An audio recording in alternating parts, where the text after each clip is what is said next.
Salam Guru Penggerak. Kali ini saya akan menyampaikan aksi nyata modul 1.4 Budaya Positif.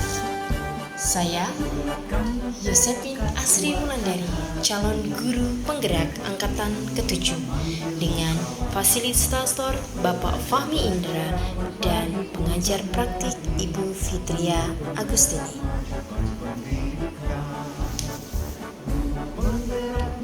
Aksi nyata pada modul 1.4 ini saya beri judul mewujudkan budaya positif dalam membiasakan hidup disiplin di sekolah. Disiplin merupakan salah satu budaya positif yang perlu dikembangkan di sekolah. Latar belakang dari aksi nyata ini yaitu budaya positif di sekolah merupakan nilai-nilai dan keyakinan yang ada dibangun dalam jangka waktu yang cukup lama.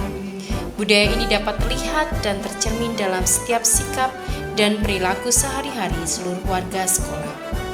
Budaya positif yang diterapkan tentunya harus mendukung terwujudnya visi sekolah dan profil pelajar Pancasila. Visi SMA Safri Spring Sewu mewujudkan manusia muda yang unggul dalam humanitas, kecerdasan, kejujuran, kedisiplinan, dan pelayanan. Aksi nyata dalam modul 1.4 ini adalah kedisiplinan. Disiplin merupakan salah satu budaya positif. Penerapan disiplin ini meliputi beberapa hal sesuai dengan kesepakatan kelas yang merupakan keyakinan kelas. Tujuan aksi nyata. Tujuan kegiatan mewujudkan budaya positif disiplin diri di lingkungan sekolah adalah menumbuhkan kesadaran dalam diri dalam melaksanakan disiplin sesuai dengan keyakinan kelas yang telah disepakati bersama.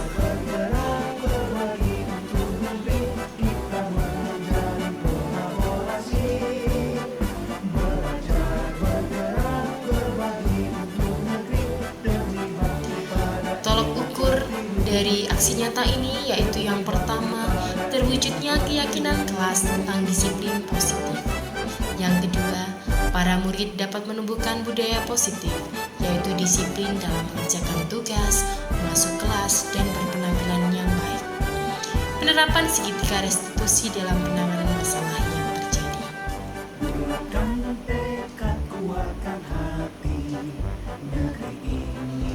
Lini masa yang ada pada aksi nyata ini, yang pertama saya melakukan koordinasi dengan kepala sekolah terkait aksi nyata yang akan dilakukan. Kemudian membuat kesepakatan kelas. Dan yang ketiga, pelaksanaan aksi nyata, yaitu mengamati dan berkolaborasi dengan rekan guru dalam pelaksanaan aksi nyata. Dan yang terakhir adalah evaluasi dan rencana tindak lanjut.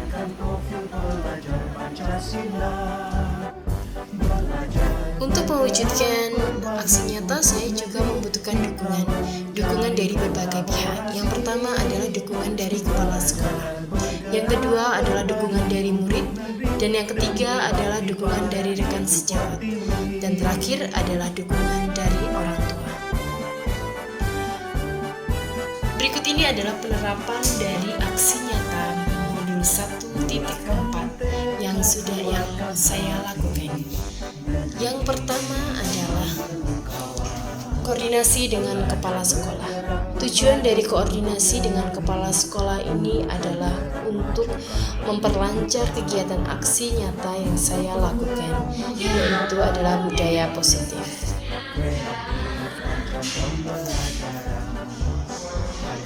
Potensi tingkatkan prestasi, lahirkan profil pelajar Pancasila.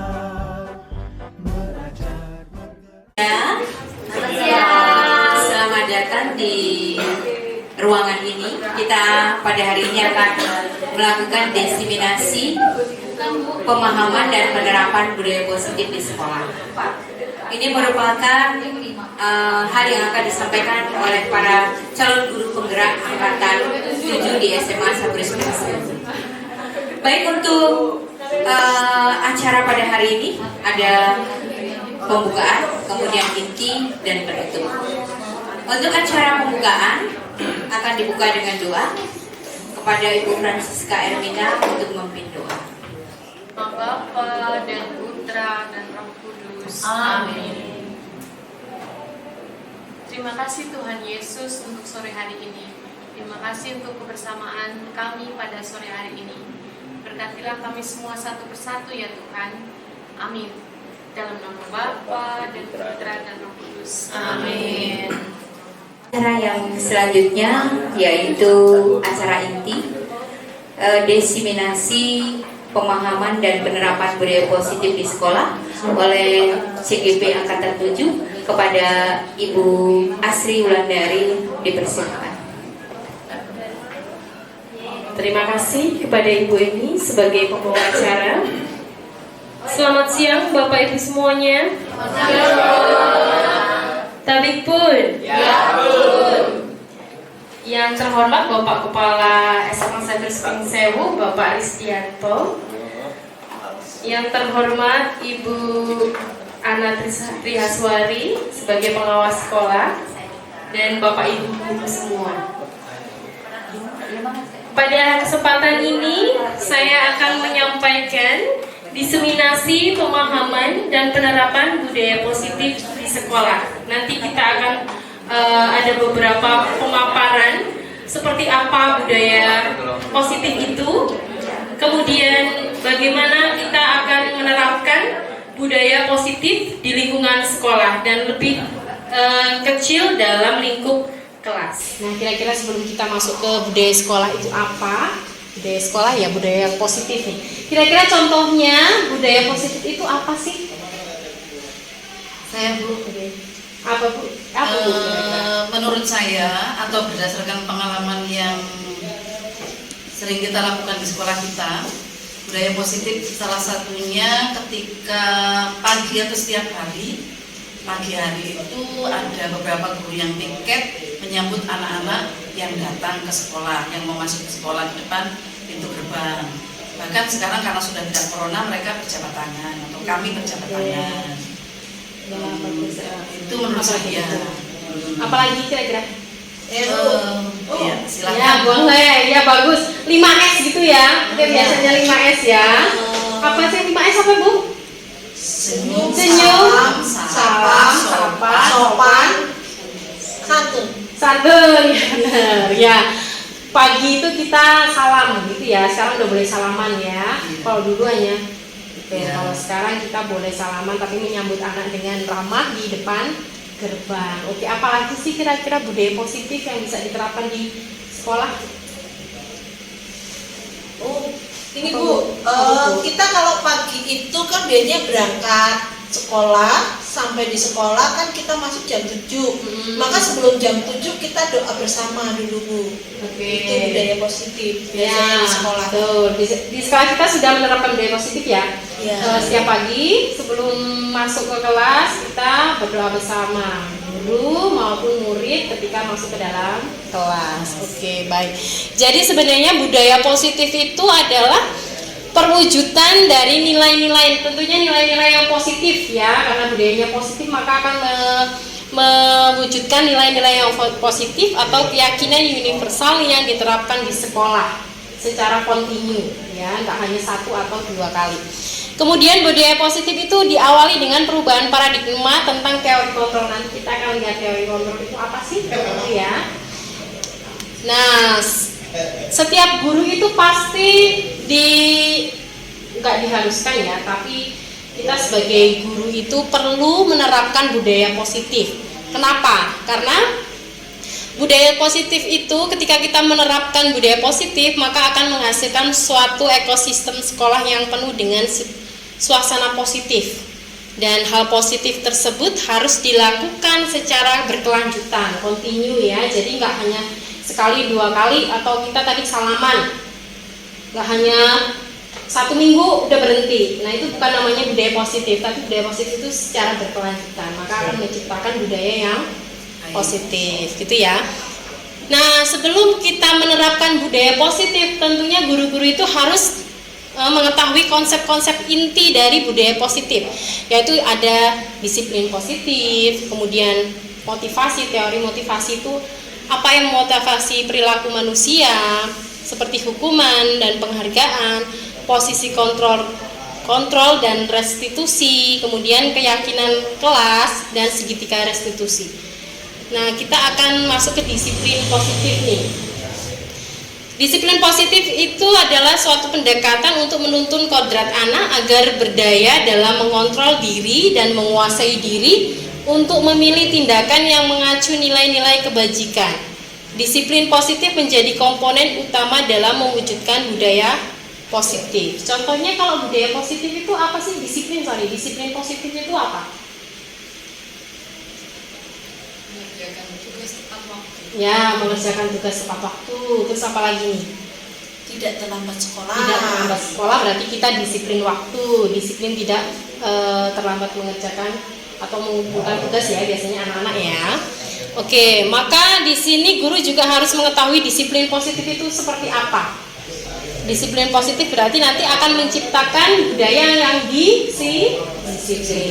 Oke. Next, tadi disiplin positif akan menciptakan nilai-nilai kebajikan. Nilai-nilai kebajikan itu adalah sifat-sifat positif manusia yang merupakan tujuan mulia yang ingin dicapai setiap individu. Nah, salah satu nilai kebajikan yang ingin dicapai oleh setiap anak Indonesia saat ini yaitu profil pelajar Pancasila. Bapak Ibu sudah tahu ya. Yang pertama apa itu? Ya, beriman, bertakwa kepada Tuhan Yang Maha Esa dan berakhlak mulia, mandiri, bernalar kritis, berkebinekaan global, bergotong royong dan kreatif. Kemudian, nah ini tadi teori kontrol. Dijelaskan bahwa yang bisa mengontrol seseorang itu adalah dirinya sendiri. Berarti tidak ada paksaan dari orang lain. Seseorang akan melakukan sesuatu atau tidak tergantung dalam diri orang tersebut sesuai dengan motivasi pemenuhan dasar yang dimilikinya. Jadi kalau anak melakukan budaya yang positif tadi ya, atau disiplin positif itu berarti harus berasal dari dalam diri mereka sendiri, karena yang mengontrol diri mereka sendiri. Nah, di sini juga anak melakukan sesuatu, perilaku tersebut juga harus pasti akan ada motivasinya ya. Nah, ada 3 alasan nih kenapa orang itu melakukan sesuatu. Motivasinya itu yang pertama itu untuk menghindari ketidaknyamanan atau hukuman. Jadi kalau aku nggak berangkat sekolah nih, ya biar nggak dihukum, aku mau berangkat sekolah deh. Nah, berarti dia motivasi untuk ke sekolah itu biar tidak dihukum misalnya. Kemudian untuk mendapat imbalan atau penghargaan dari orang lain dan untuk menjadi orang yang mereka inginkan dan menghargai diri sendiri dengan nilai-nilai yang mereka percaya. Kira-kira 3 alasan ini, alasan mana sih yang bagus gitu ya, yang baik tentang motivasi untuk melakukan sesuatu? Yang ketiga, Bu. Oke, kenapa Bu? Kira-kira Bu?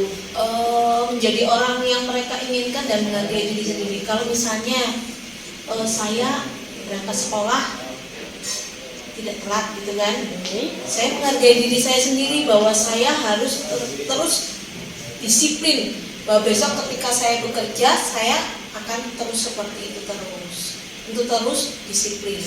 Oke, Supaya baik. tidak telat gitu. Berarti itu mereka motivasinya ingin diapain kalau nggak terlambat? Supaya tidak dapat hukuman. Tidak dapat hukuman ya. Kalau tidak dapat hukuman berarti motivasi yang atas dong, ya nggak? Oh, yang ketiga ya.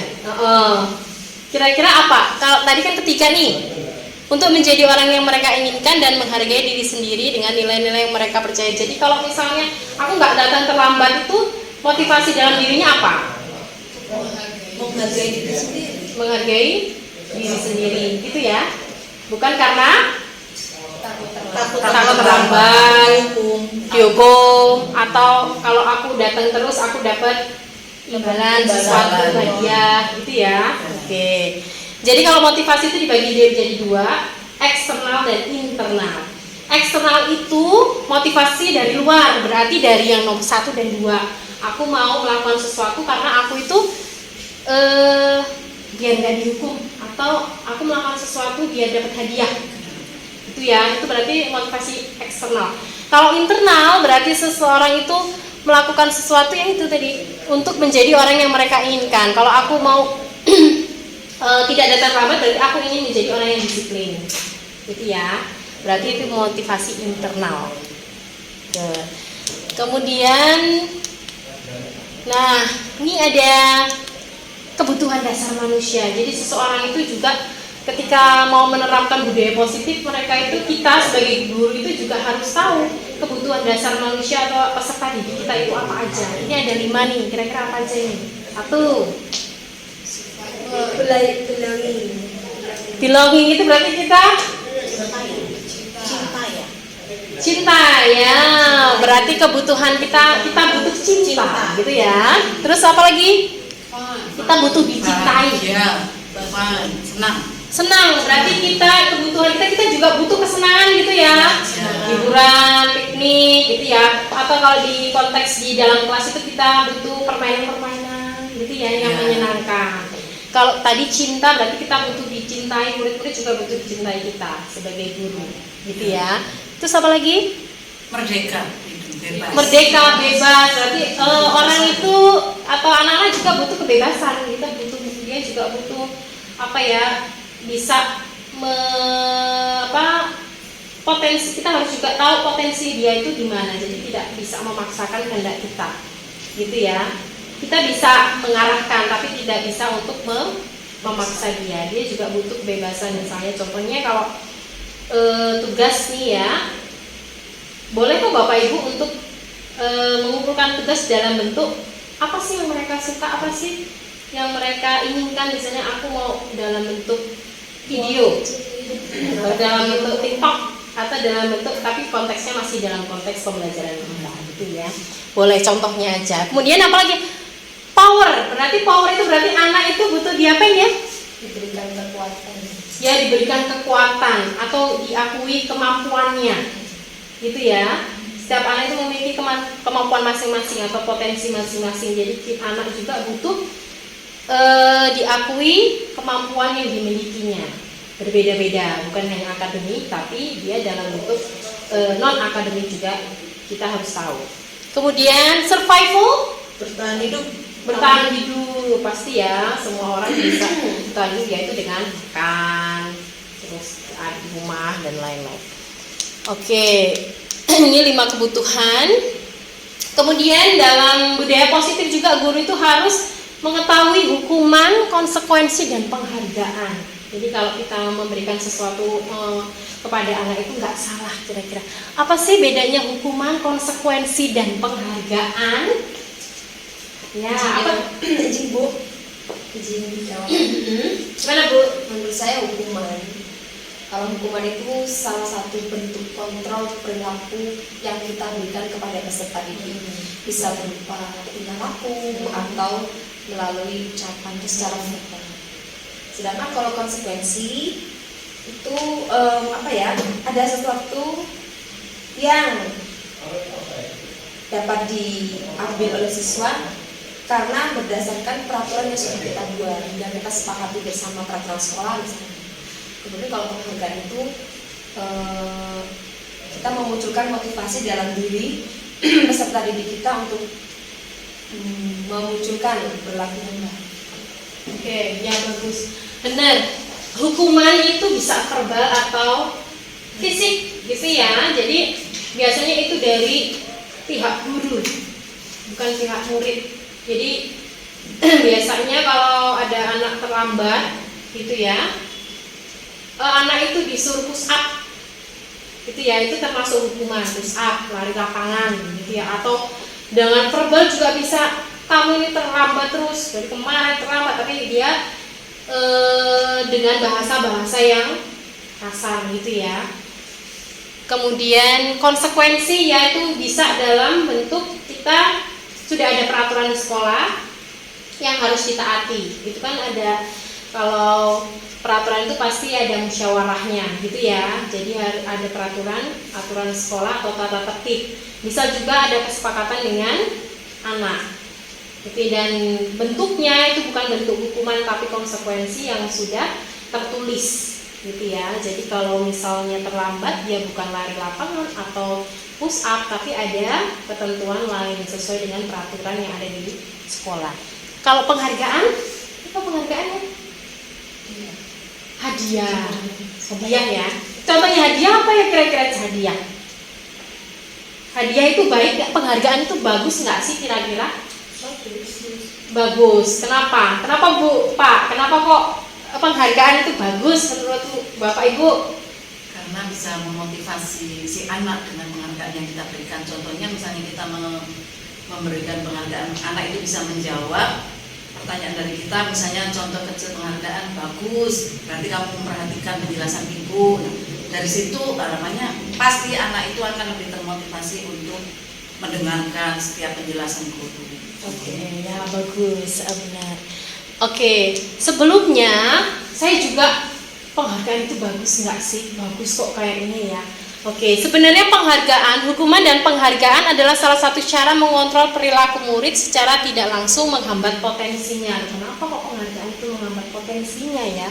Dalam jangka waktu tertentu, baik hukuman dan penghargaan akan sama-sama memberikan dampak yang sama, yakni ketergantungan, bukan kemerdekaan, dan tentunya mematikan motivasi internal seseorang. Jadi kalau biasanya kalau dikasih penghargaan, gitu ya, apalagi sebelumnya diiming-imingi, gitu ya, anak akan termotivasi hanya karena penghargaan atau imbalan. Tapi ketika dia nggak dapet, aku udah jawab benar, kemarin dikasih kok sekarang enggak, gitu ya, dia akan kecewa. Nah itu akan mematikan potensi, menghambat potensinya. Jadi dia mengharapkan sesuatu itu karena ada imbalan. Kita boleh, namanya bukan penghargaan tapi apresiasi. Ya bagus, besok ditingkatkan. Kemudian ketika kita pembagian rapor juga itu namanya apresiasi. Kita mengapresiasi apa yang sudah dilakukan anak. Jadi itu biasanya ada di akhir, tidak di awal untuk mengiming-iming, gitu ya.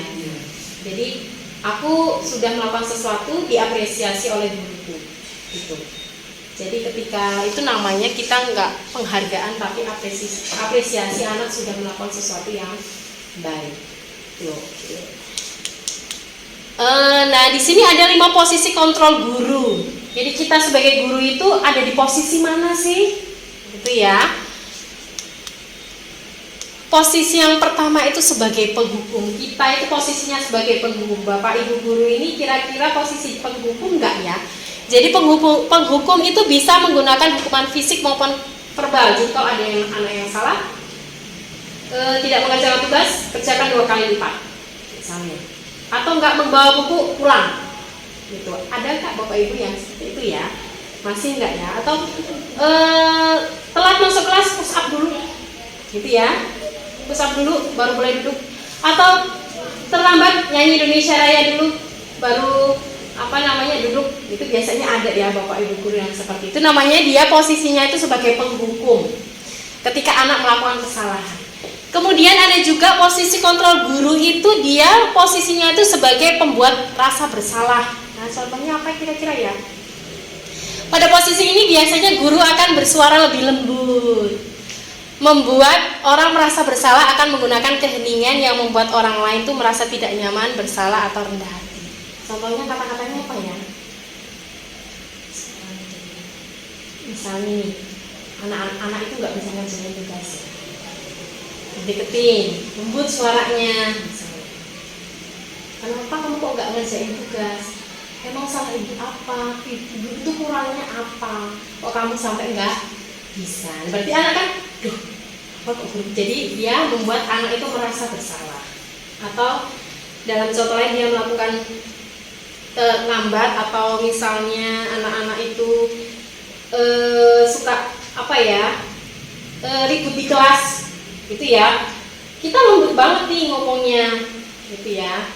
Tapi kita cara ngomongnya itu membuat mereka itu rendah diri. Misalnya, apakah ibu ini kurang pembelajaran kurang bagus? Kok sampai kalian itu ribut, gitu ya. Nah itu kan membuat anak merasa bersalah, atau nah itu juga banyak yang Bapak Ibu guru juga seperti itu, membuat orang itu merasa bersalah. Kemudian ada lagi itu sebagai teman.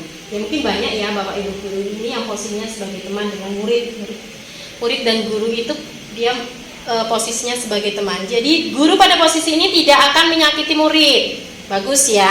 namun akan tetap berupaya mengontrol murid melalui persuasi, ajakan, rujukan gitu ya. Posisi teman pada guru itu bisa negatif atau positif. Kira-kira kalau positif dulu deh. Kalau kita posisinya menganggap murid kita itu teman gitu ya.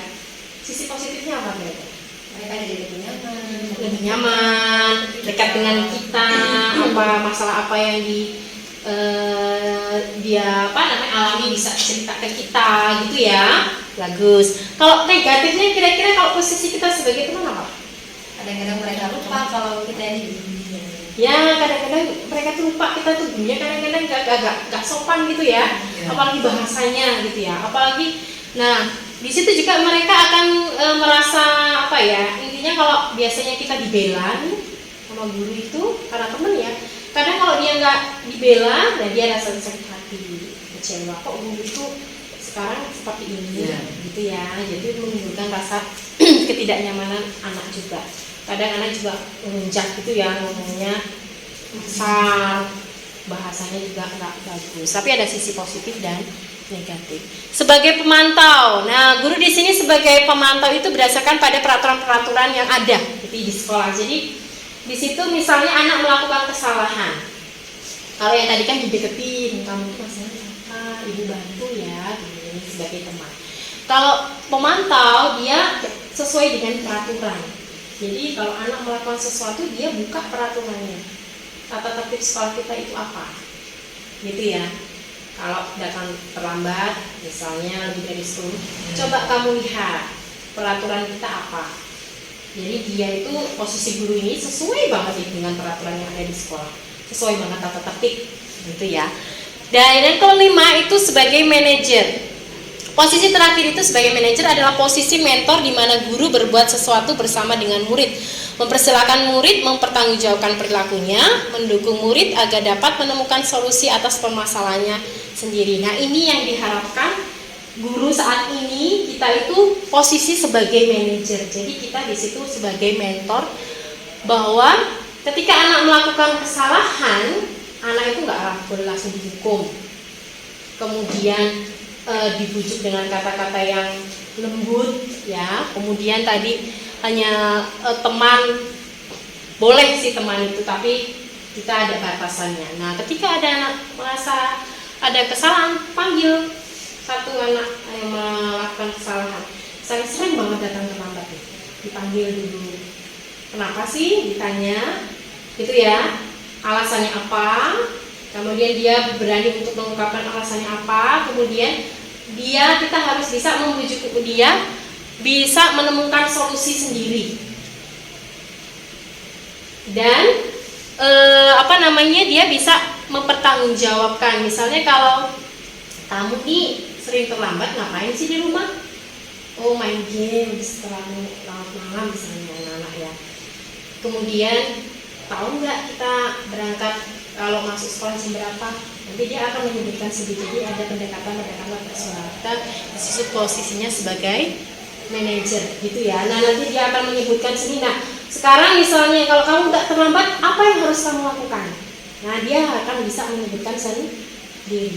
Itu bisa dalam bentuk perkataan atau dia akan menulis di kertas gitu ya. Jadi tidak semata-mata dengan hukuman. Nah, di sini dalam budaya positif itu akan ada keyakinan kelas. Nah, Bapak Ibu guru itu nggak harus sih, tapi sebaiknya itu ketika memulai pembelajaran itu ada keyakinan kelas atau kesepakatan kelas, gitu ya. Keyakinan kelas adalah nilai-nilai kebajikan yang diyakini oleh warga kelas untuk menumbuhkan motivasi internal dan budaya positif di kelas. Jadi kalau sebelum pelajaran itu sebaiknya membuat kesepakatan kelas, nggak usah banyak-banyak. Misalnya hari ini kita mau pembelajaran ini, kira-kira kita punya kesepakatan kelas apa? Nanti dia akan menyebutkan, boleh kita tulis di papan tulis. Misalnya tidak menggunakan handphone, tapi mereka yang menyebutkan, bukan kita. Tidak boleh makan saat pembelajaran misalnya. Jadi dia harus konsekuensi dengan apa yang sudah dibuat di kelas, gitu ya. Gak usah panjang-panjang, misalnya harus aktif dalam pembelajaran misalnya. Buat 2 atau 3 aja.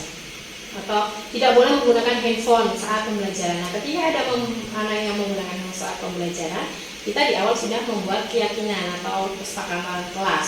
Jadi kalau ada berarti konsekuensi baru kita kasih gitu ya. Tapi ada keyakinan kelas atau kesepakatan kelas terlebih dahulu, jangan langsung kita ambil tanpa ada kesepakatan kelas. Baiknya ada kesepakatan kelas. Oh ya, hari ini kita pakai handphone, tapi dilakukan dengan bijak.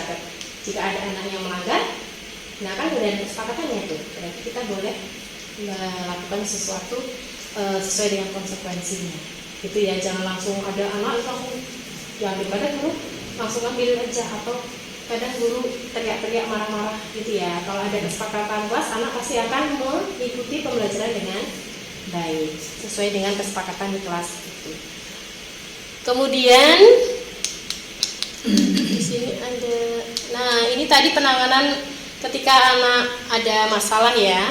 Restitusi itu adalah proses menciptakan kondisi bagi murid untuk memperbaiki kesalahan mereka sehingga mereka bisa kembali pada kelompok mereka dengan karakter yang lebih kuat. Nah, ada 3 unsur tiga restitusi itu ada menstabilkan identitas, validasi tindakan yang salah, menanyakan keyakinan. Jadi nanti di sini ketika ada anak merasa melakukan sesuatu yang salah, itu kita biasanya BK biasanya sering nih kayak gini, ya enggak? Jadi pertama menstabilkan identitas. Kenapa sih kamu itu kok datangnya terlambat? Ditanya dulu alasannya kenapa. Kemudian sampai di validasi tindakan yang salah. Kamu itu kalau terlambat main games malam hari itu bagus nggak buat anak-anak? Jadi kita bisa memvalidasi bahwa kalau main games itu nggak bagus gitu ya di malam hari sampai malam-malam. Baru menanyakan keyakinan. Baik, mungkin itu saja yang dapat saya sampaikan mengenai pemahaman. Nah, nanti kita akan Bapak Ibu bisa menerapkannya di kelas masing-masing atau di sekolah lingkup yang besar, gitu ya. Baik dalam disiplin positif maupun dalam bentuk tadi ya 5S itu boleh. Jadi budaya positif atau nilai-nilai positif yang bisa diterapkan di sekolah secara kontinu. Baik Bapak Ibu, jika ada pertanyaan boleh saya beri waktu untuk memberikan pertanyaan ataupun menanggapi apa yang sudah saya jelaskan. Bu Sinta, apa pertanyaannya?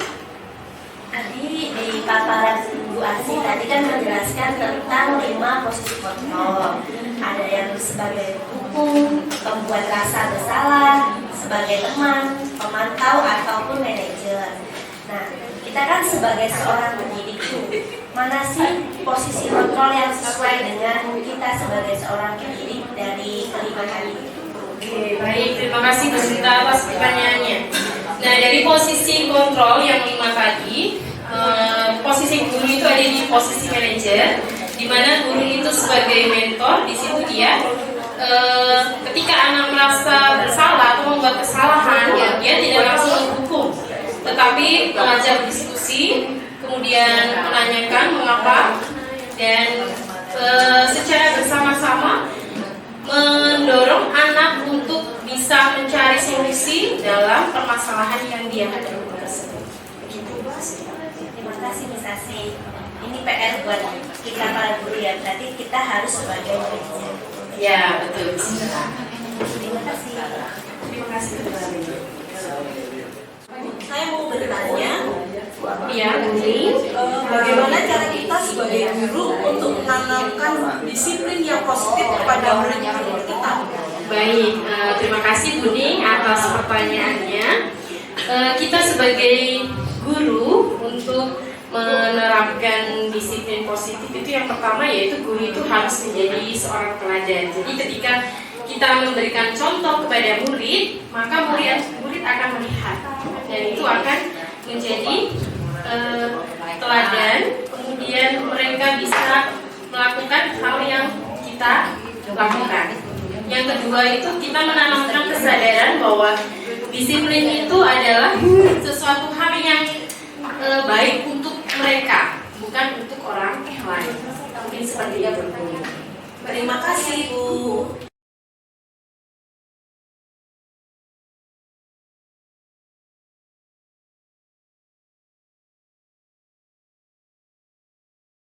Okay, good morning everyone. Good morning. How are you today? Fine? Fine. Okay, before we start our lesson, we will make a commitment, membuat kesepakatan kelas, gitu ya. Kenapa membuat kesepakatan kelas? Karena nanti ketika kita membuat kesepakatan kelas, kalian akan belajar lebih nyaman. Kita bisa bukan hanya peraturan, tapi kalian bisa juga membuat kelas kita lebih menyenangkan, nyaman. Kalian memiliki keinginan apa yang membuat teman kalian nyaman, bisa nyaman di lingkungan kelas juga, dan kalian harus bersama. Oke, coba nomor 1, kira-kira kalian punya kesepakatan kelas untuk kelas kita apa? 1 kira-kira, coba. Oke, coba Pauline, apa Pauline? Kira-kira yang membuat kelas kita itu lebih nyaman dalam belajar atau lebih tertib? Berpenampilan selayaknya murid. Oke, berpenampilan selayaknya murid. Contohnya apa sih kira-kira? Bajunya dibersihkan, rambutnya rapi, gitu ya.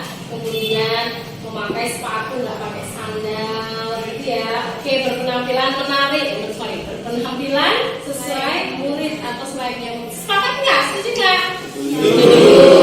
Setuju. Oke, kita akan membuat kesepakatan kelas.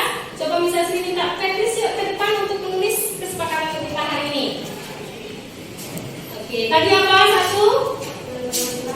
Oh, berpenampilan kayak dulu.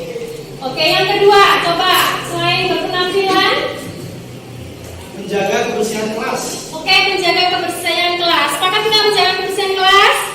Sepakat. Ya, nanti ketika ada sampah berarti buang di tempat sampah, bukan di tempat yang tidak semestinya di laci atau di. Ada lagi? Cukup? Cukup? Sepakat ya dengan 5 itu ya? Sepakat? Sepakat. Oke, siap untuk menjalankan? Siap. Udah beberapa tuh, nggak gunain handphone dengan bijak. Oke, jaga kebersihan itu bersih ya. Nah, jaga kebersihan terus continue. Kemudian datang terlambat. Tidak datang terlambat tadi nggak ya? Enggak, berpenampilan saya murid. Oke, good ya. Baik. Kita harapkan bahwa 5 ini kalian bisa diwujudkan atau dijalankan sesuai dengan kesepakatan.